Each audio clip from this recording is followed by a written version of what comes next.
Com alegria, recebemos aqui o reverendo Carlos Henrique, pastor da Igreja Presbiteriana Betel, em Icaraí, Niterói, e com muita alegria, nós vamos agora abrir o nosso coração para receber a palavra que Deus colocou no coração do querido e amado irmão, a todos nós. Passamos a palavra a esse querido e amado pastor.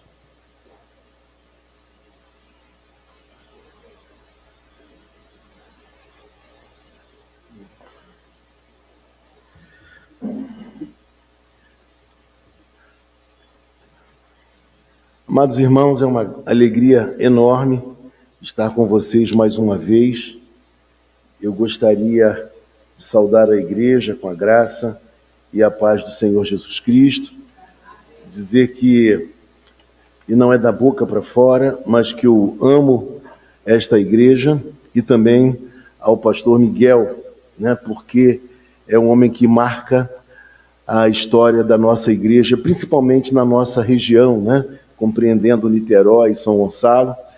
E eu sempre digo isso, eu não vou esquecer nunca, você é repetitivo. Foi ele quem me deu uma oportunidade para pregar quando ainda eu não era formado, nem nada. Então, ele me trouxe aqui para que eu pudesse trazer uma palavra ao coração dos irmãos, e foi um momento assim, muito alegre, muito especial. Como o pastor já falou, eu me faço acompanhar da minha esposa, Ângela. Completamos 27 anos de enlace matrimonial e tenho esses dois filhos maravilhosos aqui, o Esdras e também a Esther, Esdras não parece, mas Esdras tem 23 anos e Esther tem 20 aninhos, Então, bênção de Deus, são minha alegria, eles têm crescido no Senhor, Deus tem tido bondade para conosco e isso é maravilhoso, é motivo de gratidão ao Senhor. Amém. Amados irmãos, sem mais delongas, eu gostaria de abrir a palavra do Senhor com vocês para uma meditação numa epístola que é uma das que eu mais aprecio, que é a epístola de Paulo aos Filipenses. E eu gostaria de ler capítulo 1, versículos de 3 até o versículo 11. Amém? Então, Filipenses, capítulo 1, versículos de 3 a 11.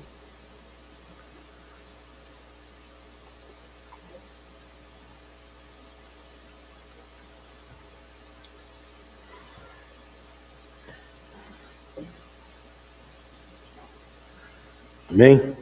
Diz assim a palavra do Senhor: dou graças ao meu Deus por tudo que recordo de vós, fazendo sempre com alegria súplicas por todos vós em todas as minhas orações, pela vossa cooperação no Evangelho, desde o primeiro dia até agora. Estou plenamente certo de que aquele que começou boa obra em vós há de completá-la até o dia de Cristo Jesus. Aliás, é justo que eu assim pense de todos vós, porque vos trago no coração, seja nas minhas algemas, seja na defesa e confirmação do Evangelho, pois todos sois participantes da graça comigo. Pois minha testemunha é Deus, da saudade que tenho de todos vós, na terna misericórdia de Cristo Jesus.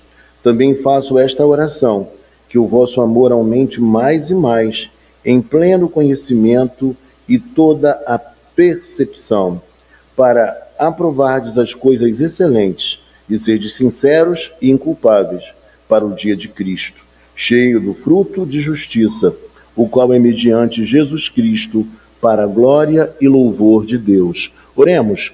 Senhor Deus e Pai Celestial, nós queremos te agradecer pela tua palavra, Pai, e pedir agora que o Senhor, Pai amado, possa iluminar a minha mente, Pai, possa me dar as palavras precisas, ó Deus querido, para que a tua mensagem possa, de fato, tocar nos corações, fortificar as nossas vidas, Pai, e nos impulsionar, ó Deus, para viver com excelência a nossa espiritualidade. Nós te rogamos assim, e desde já te agradecemos, porque o fazemos em nome daquele que vive e que reina pelos séculos dos séculos, o Senhor Jesus Cristo. Amém. Podeis assentar, amados. Filipos, minha alegria e coroa. Filipos, minha alegria e coroa.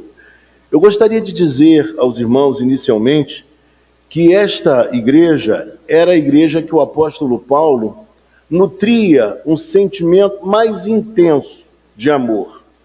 Paulo, obviamente, amava todas as igrejas, cuidava com muito esmero e carinho delas, mas Filipos era uma igreja muito especial para o apóstolo Paulo. Por quê? Porque foi uma igreja que Paulo sempre teve o apoio. Desde o primeiro dia, Paulo contou com o apoio desta igreja tão amada e tão querida. Ela foi uma igreja fundada pelo apóstolo Paulo, na década de 50. E quando Paulo escreve esta carta, já haviam se passado 10 anos. Já havia se passado 10 anos. E Paulo escreve essa carta tão preciosa. E de onde Paulo escreve esta carta? Paulo escreve a carta diretamente de uma prisão. Era uma prisão domiciliar em Roma, mas era uma prisão. E eu diria para você que qualquer cerceamento da nossa liberdade não é nada agradável, ainda que você esteja preso dentro de casa. E um outro aspecto importante de dizer para vocês também é que Paulo, ele mantinha a sua própria condição ali com recursos próprios. E ele precisava, obviamente, de quê? De apoio, de uma igreja, de irmãos que fossem solidários. E diferentemente do que acontece, por exemplo, no Brasil, naquela época, quem estava preso, ele precisaria ter recursos para poder se alimentar, por exemplo, se manter. Não era o Estado que pagava a alimentação daquele que estava preso. E no caso de Paulo, Paulo estava preso injustamente. Paulo também, por outro lado, ele não lembrava da sua experiência em Filipos de maneira negativa.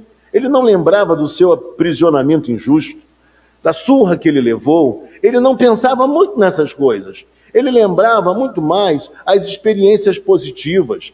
Lídia sendo alcançada e salva. Também o carcereiro sendo salvo. Então, essas eram as lembranças do apóstolo Paulo. E aqui eu trago a primeira lição para mim e para você. Nós devemos, à semelhança de Paulo, nos ater muito mais àquilo que é alegre, àquilo que inspira, àquilo que motiva, do que olhar para aquelas circunstâncias difíceis. Mas quando nós olharmos para elas, nós precisamos olhar refletindo sobre o motivo pelo qual aquelas coisas aconteceram e o quão importante elas foram para o crescimento do Evangelho de Jesus Cristo e para o nosso próprio crescimento espiritual. Dito isto, eu olho para o texto e vejo no versículo de número 3, o apóstolo Paulo dizendo assim: dou graças ao meu Deus.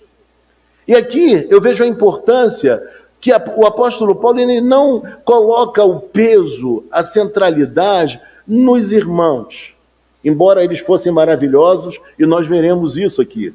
Mas Paulo, ele diz que ele dá graças a Deus em primeiro lugar.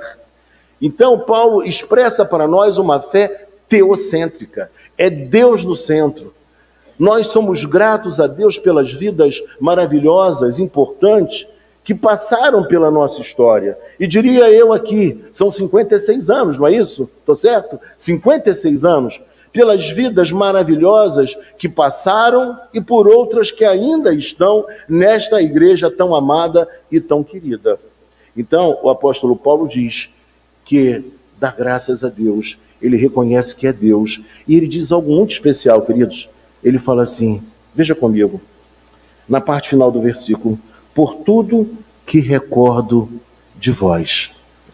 Então, recordar tem a ver com passar outra vez pelo coração. Ou seja, ele está rememorando, relembrando momentos especiais vividos naquela comunidade, naquela cidade. É passar de novo pelo coração. é ter boas lembranças, boas recordações. Eu queria relatar aqui uma experiência pessoal. Enquanto eu dava mais uma olhada na mensagem ontem à noite, eu no quarto solitário, lendo, de repente me vem à mente uma belíssima recordação. Eu me lembrei do tempo em que eu pastoreei a igreja presbiteriana de Vista Alegre, em São Gonçalo. Um bairro onde não havia asfalto. Difícil chegar naquela localidade. O pastor esteve lá pregando. E eu fiquei lembrando de uma cena que marca a minha vida e o meu coração. Quando eu cheguei naquela igreja, irmãos, eram 3 conduções para ir, 3 para voltar. Mas eu cheguei ali, irmãos, e vivi experiências riquíssimas. Dentre elas, essa que eu vou contar para vocês. Ali estava eu, no primeiro dia, num dos primeiros dias de culto, e eu costumava levar 2 camisas sociais na minha mochila e 2 gravatas. De manhã eu coloquei a primeira camisa com a gravata e fui para a igreja. Acabou o culto, fui para a casa de um casal, um diácono que hoje é presbítero. E ao chegar naquela casa, meus irmãos, eles me ofereceram um maravilhoso almoço. E depois do almoço eles disseram: pastor, o senhor vai descansar aqui, no quarto que era dos meus filhos, do meu filho e também da minha nora. O senhor vai ficar aqui. Eu falei: meu Deus, eles estão me ofertando o quarto que era do filho deles, a cama que dormiu seu filho. E não para por aí. Quando eu acordei, depois de descansar um pouco, quando eu olho, procurando a minha camisa, vendo as minhas coisas, a minha camisa não estava no lugar que eu havia deixado. E quando eu observo, a camisa estava passada, lavada e passada. Eu falei: eu vou repetir a camisa. Como é que eu vou cometer essa indelicadeza de ir com uma outra camisa? Pus a mesma camisa. Mas depois eu falei: cadê o meu sapato? E como eu falei, o bairro era sem asfalto. E quando eu olho do lado de fora da casa, irmãos, quando eu lembro eu me emociono. Ali estavam os meus sapatos e os sapatos do diácono, lado a lado, engraxados. Mesmo sabendo que da distância entre a casa dele e a igreja, os sapatos já ficariam totalmente empoeirados outra vez. Mas aquela expressão de carinho que me veio ontem, aquela lembrança desse amor recebido, me fez com que eu gravasse uma mensagem de áudio e agradecesse a ele. Depois veio a resposta, depois veio a mensagem dele também. E eu falei: meu pai, são essas experiências, talvez pequeninas. Eu não sei se o seu coração foi tão atingido como o meu foi ontem à noite por uma ação maravilhosa do Espírito Santo, trazendo essas recordações tão maravilhosas. Mas são essas coisas lindas que acontecem na igreja, que acontecem especialmente na igreja, que devem nutrir a nossa esperança, o nosso amor, a nossa força para continuar. E Paulo era esse líder, que era um líder sensível. Ele não tinha dificuldade de mostrar o seu coração, a sua emoção, o seu sentimento. E quando eu olho para o texto outra vez, depois dele falar dessas lembranças tão especiais, o versículo 4 vai nos dizer: fazendo sempre com alegria súplicas por todos vós, com todas as minhas orações, em todas as minhas orações. O que eu vejo no versículo de número 4 é que o apóstolo Paulo não era apenas um homem da palavra, ele também era um homem de oração. E pelo que o texto indica a nós, era um homem de oração contínua. Era um homem que intercedia mesmo pela igreja, pelos membros, pelos seus irmãos em Cristo. Era um intercessor. Então, nós já vimos que Paulo não era uma pessoa que eu poderia dizer um líder profissional, um líder distante, um líder que não mostrava o coração, que não se envolvesse com as pessoas. Muito pelo contrário, ele se envolvia com as pessoas. E aqui o texto mostra também que ele era um homem de oração, que ele era um intercessor. E o que eu acho mais lindo de tudo é que ele mantém a alegria apesar de estar encarcerado. ele mantém a alegria e o ânimo, apesar das circunstâncias difíceis em que ele estava inserido. Era uma alegria poder orar a Deus e lembrar daquela igreja que era para ele a sua alegria e coroa. Como ontem eu lembrei daquele diácono, hoje presbítero, de sua família e de tantas outras famílias lá de Vista Alegre, que me amaram com tanto carinho, com tanto amor. Se nós perguntássemos hoje ao pastor Miguel de suas experiências aqui, nesses anos todos, eu tenho certeza que ele lembraria de inúmeras experiências gratificantes, maravilhosas, vividas por ele entre vocês aqui. E o texto prossegue nos dizendo, então, versículo 5, pela vossa cooperação no Evangelho, desde o primeiro dia até agora. Desde o primeiro dia até agora. Nós presbiterianos cremos numa doutrina que geralmente as pessoas não gostam muito, que é a doutrina da predestinação. Não é isso? Mas eu diria para você que muita gente equivocadamente pensa que aquele que crê na predestinação, ele ensina que as pessoas podem viver uma vida frouxa, de qualquer forma, de qualquer maneira. Mas não é assim. Paulo vai ter a convicção de que esses irmãos são salvos, porque esses irmãos mantiveram a constância, a permanência, a perseverança, ou seja, desde o primeiro dia até agora, esses irmãos se mantiveram firmes na fé, produtivos, trabalhando, dedicados, amorosos, operosos. Então Paulo nos diz isso, pela cooperação no Evangelho, desde o primeiro dia até agora. E aqui vem um detalhe que talvez você não se aperceba.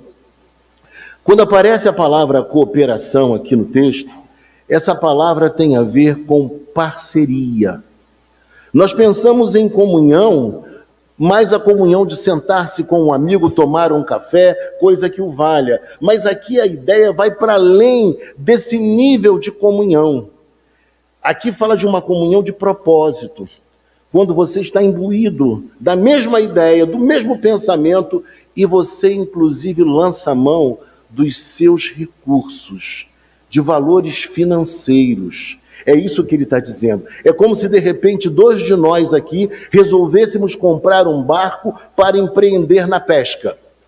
Ora, o que nós faríamos? Nós trabalharíamos porque o sucesso de um seria o sucesso do outro. E é dessa forma que Paulo está falando aqui. Eu olho para esses irmãos e vejo que desde o primeiro dia eles foram cooperadores. Eles trabalharam com afinco e não desanimaram e não desistiram. E olhando para o texto mais uma vez, o texto diz assim para nós no verso de número 6. Estou plenamente certo de que aquele que começou a boa obra em vós há de completá-la até o dia de Cristo Jesus. Eu diria para você nesta hora, amado irmão, que Jesus, Deus, que é Deus, ele é o alfa, ele é o princípio, ele é o fim. Ele é aquele que idealizou toda a nossa salvação, mas ele também é aquele que conclui a nossa salvação. Nós aprendemos que nós somos salvos, estamos sendo salvos e seremos salvos. O que significa dizer? Nós já possuímos hoje a salvação. Só que essa salvação, ela ainda não está concretizada, consumada. Nós não a perdemos mais, porque quem morreu por nós foi Jesus Cristo. Amém, irmãos? Mas, por outro lado, nós sabemos também que essa salvação ela vai se consumar. E Paulo tinha certeza que aqueles irmãos não eram irmãos com testemunho frágil, fraco. Eles eram irmãos realmente convertidos. Eram pessoas que conheceram Jesus e tiveram a vida transformada. Paulo podia assegurar isso com toda a tranquilidade, porque ele conhecia a vida e a história daqueles irmãos. E quando eu olho para uma igreja como essa aqui, que eu já conheço há tantos anos, e eu olho para alguns rostos que já participaram comigo de alguns eventos, do trabalho masculino, do trabalho feminino, quando eu vejo alguns irmãos assim, abnegados, dedicados, desde o primeiro banco até lá no final, lá no som, eu falo, que bênção. Igreja Presbiteriana do Paraíso, uma igreja abençoada, uma igreja de gente crente, de gente perseverante, de gente que não arreda o pé, de gente que trabalha para Deus com muito amor. E quando eu olho de novo para o texto, eu vejo aqui no versículo de número 7. Aliás, é justo que eu assim pense de todos vós, não apenas de alguns, mas de todos vós, porque vos trago no coração, seja nas minhas algemas, seja na defesa e confirmação do Evangelho. Paulo está dizendo mais uma vez e utilizando uma linguagem sensível. Paulo está falando de afetos, de sentimento, de valorização, de consideração, de apreço. E isso precisa cada vez mais ser fomentado entre nós como igreja. Nós precisamos reconhecer o outro, amar o outro e entender que o outro, apesar das suas falhas e dificuldades, ele é bênção na nossa vida. Ele é instrumento de Deus para o nosso crescimento. E nós precisamos trazê-los no coração. Trazer a cada um desses irmãos em nosso coração. Talvez você hoje esteja lembrando de alguém que te faz falta, de alguém que foi importante dentro dessa comunidade. Pessoas que vocês amaram, conviveram com elas, foram marcadas pelo testemunho, pela conduta, pela beleza, pela história. Talvez você lembre também de alguns outros que não apenas estão em outra igreja ou que não puderam vir hoje, mas talvez você esteja lembrando também de alguns que já nos deixaram, mas que apesar de terem nos deixado, porque já estão com o Pai Celestial, esses irmãos ainda encontram um lugar em nosso coração, em nossa lembrança.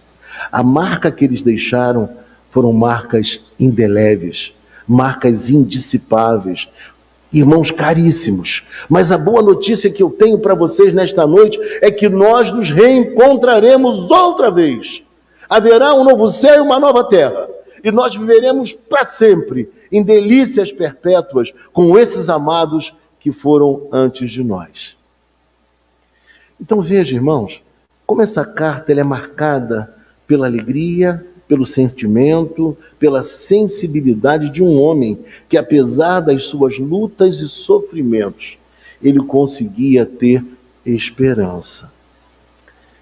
E ao olhar para o texto, mais uma vez, eu vejo aqui. O texto diz assim: nas minhas algemas, seja na defesa e confirmação do Evangelho. Duas coisas importantes, de maneira bem resumida, eu diria para você. Em primeiro lugar, Paulo era alguém que trazia uma resposta para a defesa do Evangelho. Ele interagia com sábios, doutores, pessoas capazes e inteligentes. Ele era o que nós chamamos de um apologeta.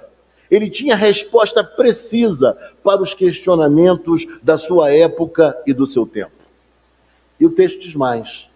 O texto fala que ele era alguém que confirmava a fé dos irmãos.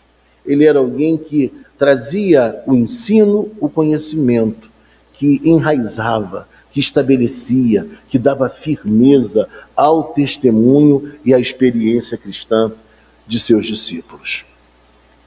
Versículo 8. Pois minha testemunha é Deus, da saudade que tenho de todos vós, na terna misericórdia de Cristo Jesus. Quando eu olho para o verso 8, uma coisa me chama a atenção. Paulo convida Deus para ser testemunha. É uma forma de oratória para expressar que o que ele estava dizendo era a mais pura verdade. Então ele fala: Deus é minha testemunha daquilo que eu estou falando, do que eu estou dizendo. Eu tenho saudade de vocês, porque vocês foram importantes, vocês marcaram a minha vida, e eu tenho saudade. Então veja que a nossa espiritualidade, ela não é apenas uma engrenagem, Ela não é apenas uma instituição, é uma instituição, mas é acima de uma instituição. Ou seja, ela fala de vida, de amor, de experiência, de cuidado mútuo, de responsabilidade de um para com o outro. Veja, meus irmãos, como Paulo encarava a sua espiritualidade e como isso alarga a nossa compreensão da vivência espiritual. Nós precisamos viver a nossa fé dessa forma, prezando os irmãos, amando a igreja, reconhecendo aqueles que se afadigam e que se dedicam à obra do Senhor. Eu estava ali em meio ao louvor cantando e eu fiquei pensando, vai chegar um dia que eu não vou poder mais estar, talvez, na igreja. O tempo vai passar, os anos decorrerão, mas eu pensei, gente, enquanto isso não acontecer, eu quero encontrar em Deus força para eu estar sempre na congregação dos santos, louvando a Deus, me alegrando, me encontrando com os meus amigos, com os meus irmãos, e às vezes irmãos de 30, 40, 50 anos, talvez até mais, que cresceram conosco na igreja. E essa força, essa disposição precisa nos acompanhar. E olhando para o texto mais uma vez, versículo de número 9. E também faço esta oração, que o vosso amor aumente mais e mais, em pleno conhecimento e toda a percepção. Agora nós veremos Paulo introduzindo uma oração. Ele era um homem de oração, ele fala que orava pela igreja, e agora ele apresenta uma oração a Deus pelos irmãos de Filipos. Ele diz assim para nós, então, olhe para a sua Bíblia, que o vosso amor aumente. E aí eu queria explicar uma coisa a vocês. Todo o crente tem em si o quê? O amor. Não existe um crente que não tenha amor no seu coração, porque todo crente, ele foi alcançado pelo amor maravilhoso de Deus, revelado na pessoa bendita de Jesus Cristo. Então todos nós temos amor. E inclusive o amor é uma das virtudes do Espírito Santo, Gálatas 5, 22 a 23. Mas quando eu olho para isso e vejo que ele fala algo precioso para nós, nós que já somos antigos na fé, ele fala que esse amor não tem limite, ele pode ir crescendo, se desenvolvendo cada vez mais, ele não tem como parar, ele pode crescer, se desenvolver cada dia e deve se desenvolver cada dia mais.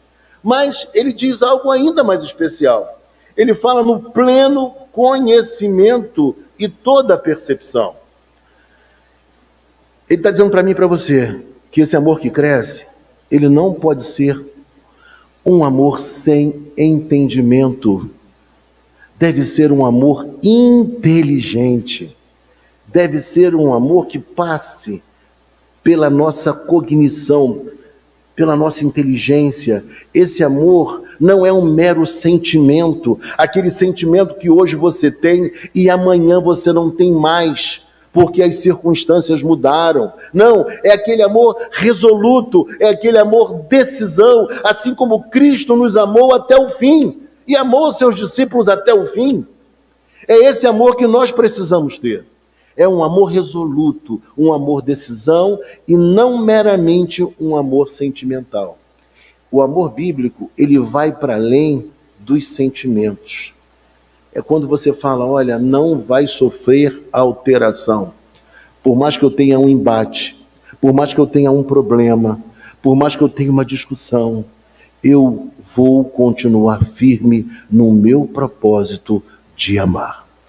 Eu diria para você, para relações de amizade perdurarem, é necessário ter essa qualidade de amor. Para casamentos terem longa duração, durante toda a vida, é necessário que haja essa qualidade de amor. Não pode ser apenas um mero sentimento. E esse amor que ele está dizendo, o pleno conhecimento, está dizendo que esse amor é um amor inteligente, um amor que leva ao conhecimento, que trabalha conjuntamente com o conhecimento.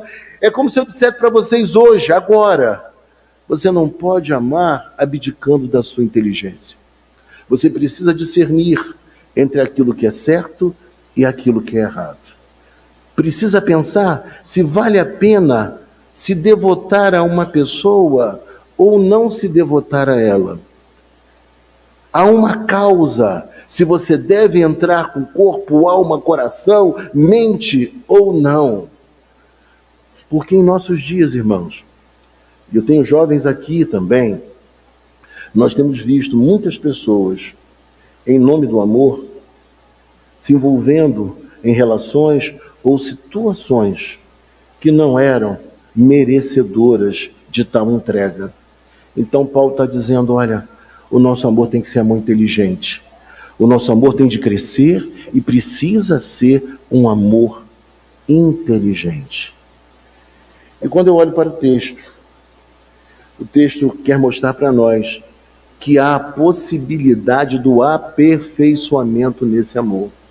Esse amor pode ser aperfeiçoado no dia a dia da nossa existência. Ele pode ser construído paulatinamente, progressivamente, avançando cada vez mais e propiciando assim felicidade, contentamento, alegria, prazer nas nossas relações.